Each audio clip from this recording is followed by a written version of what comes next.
سټریټس ټایمز وایي پر ښځو بندیزونو د طالبانو په منځ کې اختلافات زیات کړي.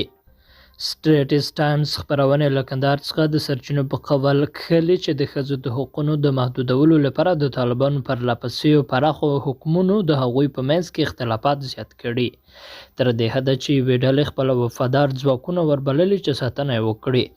خپرونې په دوام کې د کار، تعلیم او سفر د مخنیوي په شمول د ښځو خلاف د طالبانو اقدامات په تفصیل راخیستي او بیا یې لیکلي چې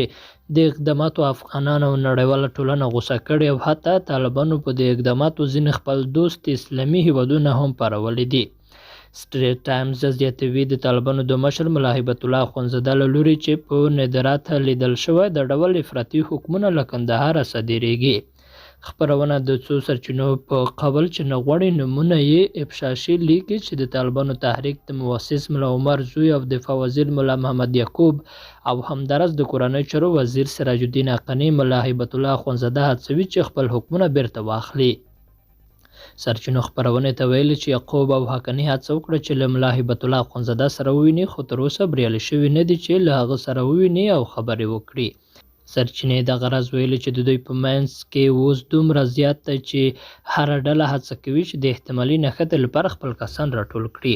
خپرونه یې دې ته هم اشاره کړې چې ملا یعقوب له امریکا څخه د ورپاتې وسلو چې ارزښت یې څو میلیارده ډالرو ته رسیږي کنټرول په لاس کې لري.